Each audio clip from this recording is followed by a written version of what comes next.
So I'm going to prepare a hole for planting a bare root tree. This is middle of December and there's about a month and a half for the plant to be available. So what I'm doing is on the east side of the house, I'm preparing a hole which is about 4 feet in width and 4 feet in length.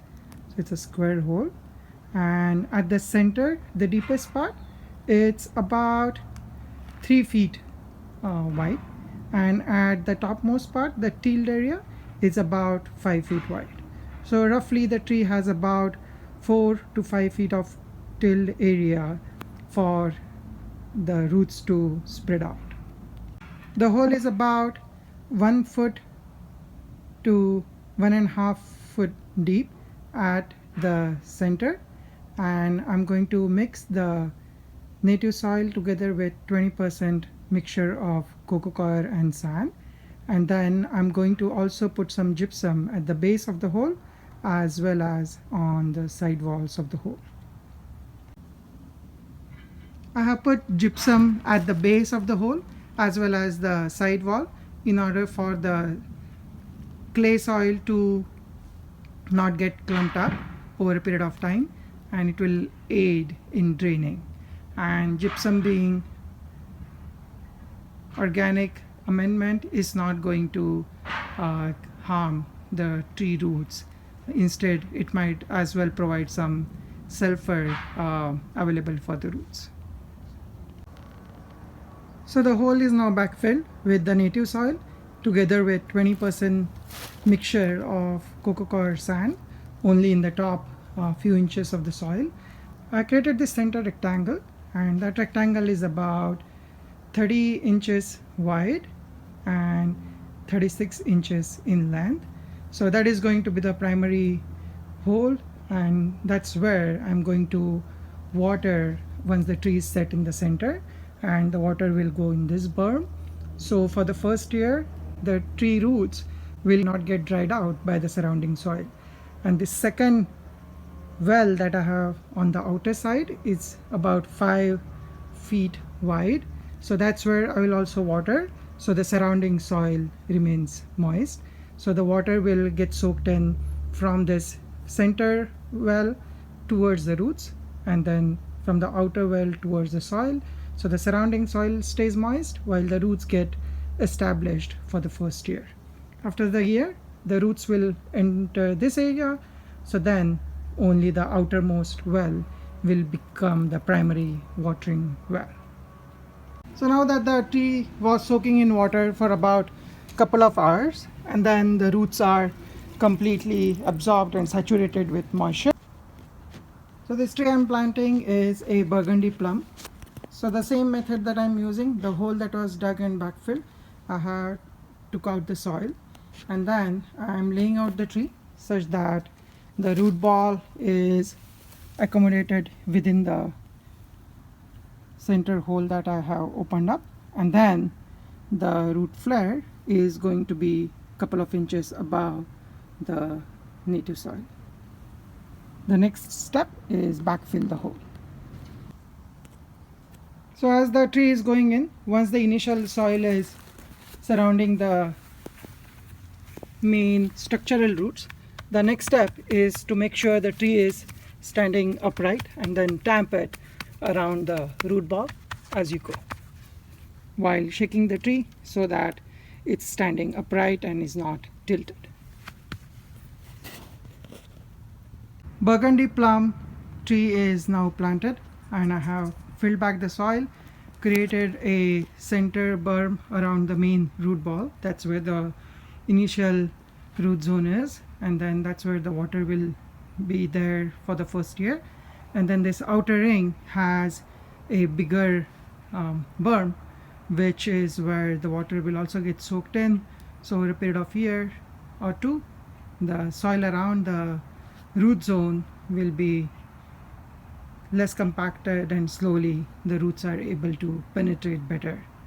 The other thing, as I said on the peach, I also have the root flare, which is about an inch or two above the grade level, and that way the trunk will not stay wet when I water it. Also, the graft node or the graft point is facing away from the sun. That way the tree doesn't get sunburned. This is the Burgundy plum tree and it's just planted as bare root. So what I'm going to do next is prune it. The main reason for pruning is for the tree to get established in the first year and for the roots to be able to support the tree. Since it's a bare root tree, in which case the roots are typically snipped off and have reduced mass compared to the size of the tree. Initially, pruning the tree helps the roots to establish the smaller tree, and that helps the roots to get established rather than get the tree to start budding out. So the first thing for pruning is ensure that your pruner is sanitized. This is a bypass pruner and it's going to cut the main trunk. So it's very important for the pruner to have no bacteria from any prior cut or prior tree. So I did treat this with rubbing alcohol, which is called isopropyl alcohol, and then washed it off after a few minutes to ensure there are no bacteria on the pruning blade. The other thing to note is it's very important to have the gloves as well as the safety goggles so that no pruning branches or the pruner can cause any injury to you, which is very important. So I'm going to cut this tree with a heading cut. What it means is the main trunk of the tree, I'm going to head it at a certain height. The height at which I'm going to establish, it's going to be such that the tree is easier to establish itself and the branches are growing lower at easy fruit picking height. And the height at which I'm going to prune is about here. So it's just about this branch and about 1/4 inches above.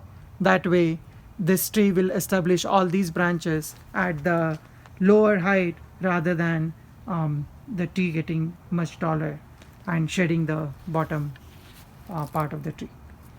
Now to prune the tree, the other key to keep in mind is have the pruning cut at a slanted angle and from the last node about 1/4 inch above the last node. So this is the last node, so I'm going to prune about 1/4 inches right here and do a sharp cut.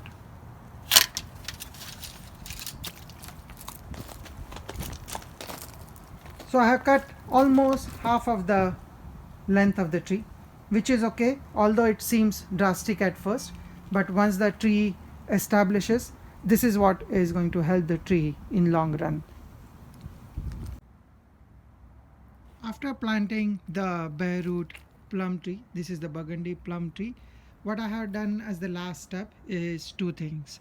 The first is covering the trunk, and the reason I am doing that is so as to protect it from the sun for the bark when it's going to be tender for the first couple of years. The way I had done that is just used a cardboard together with gardening tape and just laid out there loose so as not to expose the trunk. And the second thing I wanted to point out is this mulch and compost layer below it that I have spread out all around it. That will keep the soil moist but also help build the biological activity in the soil.